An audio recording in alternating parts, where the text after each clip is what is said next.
Mark, what's the pin? For Renee Nicole Good, who was murdered. We have a vice president who's lying about what's happening. We have we're in the middle of a war with Venezuela that we illegally invaded. He's telling the world that international law doesn't matter to him. The only thing that matters to him is his own morality. But the guy is a convicted felon or convicted rapist. He's a pedophile. He's the worst human being in the world. If we're relying on this guy's morality for the most powerful country in the world, then we're all in a lot of trouble. So this is for her. This is for the people in the United States who are terrorized and scared today. I know I'm one of them. I love this country, and what I'm seeing here happening is not America. It's just not. Mark, why do you feel that this platform is still useful to spread a message like this? Listen, I want to pretend like this is, I want to be here to celebrate, and I am here to celebrate, and I'm proud to have a Golden Globe nomination. But also, this is not normal anymore. And so I don't know how I could be quiet, and I'm feeling a little sick, so it's hard to BS right now. So Mark Ruffalo and Wanda Sykes also wearing a Be Good pin for Renee Good, obviously, and trying to use this platform for activism. Do you feel that's effective or no? Oh, come on. We're just here for show business today. It was a terrible thing that happened, and it shouldn't have happened. And if they didn't act like such thugs, it wouldn't have had to happen. But I don't need to wear a pin about it. So why does this matter? Why are people out here getting soaked in the rain to send a message? Because we see our democracy is in real trouble. We see a president who has made himself a king and dictator, and we don't see an opposition that's powerful enough to stand up against the trampling of our rights and the trampling of the Constitution that's happening every single day with executive orders, with the refusal to obey court orders, kidnapping of immigrants, people who are here legally, people who their children are being taken from them.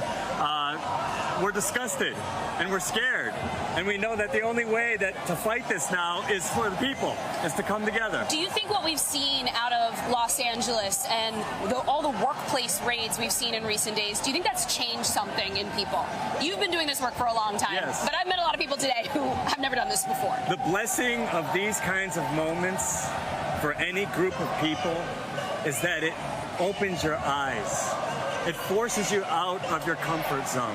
It makes you appreciate the things that we have, that we cherish, that we love. And those things are each other. Those things are our communities. Those things are the people that make this incredible experiment in democracy work. That's what we get to earn from these terrible times. Trump is trying to take our freedoms away, so we have to be reminded of what those freedoms actually are. What do you think it's going to be like for people to experience this parade in D.C. tonight? What message is it sending to Americans to see their military used in this way? It's a message that this president does not care about any of our founding fathers' principles. One of the reasons we separated the military from the executive branch was because we were leaving countries where dictators were using the military against the people. We're seeing it already happening in California. It is sending a message to the American people that the Constitution means nothing, and it's spitting, literally spitting on our military members and the history of this country, which has been to fight fascism and dictatorship throughout the world. Do you think this is just the beginning of a movement here? This is only the beginning. This is an awakening of democracy. It's a reimagining of what this country means to people, what it should mean. They're pointing the guns in the wrong direction. It's not the immigrants who are taking anything. It's not that there isn't enough for everyone in this country. It's that there's a few very, very, very, very wealthy, powerful people who are taking too much. It's the billionaires and it's the people in power that are taking from the American people, which is leaving us feeling desperate.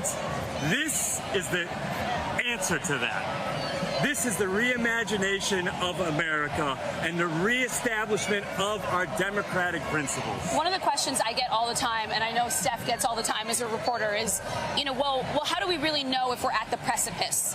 When do we know that normalization has creeped in? How do you wake up and know authoritarianism is here? When a U.S. senator is tackled by questioning the head of Homeland Security in a press conference. Okay, we're not in the halls of Congress now. We're in a press conference for the American people. When a U.S. senator is tackled in a press conference representing his constituency with a question to the Homeland Security who has invaded that state with a military presence, you know you're heading towards dictatorship. That's a turning point. You're only going to see more of that happen. This administration will continue to overreach, and this will be the response. We're not going away. We're not going to be quiet. We love each other, and we realize that we love this country so much that we're leaving our homes today in the rain to express our friendship and love for the people here who made this place. And unless you're a Native American or a Mexican, you're an immigrant. Mark, we made this place. Thank you so much. I know you've been dying to get back out there with everyone. I am. So I'm going to let you go. Thank you.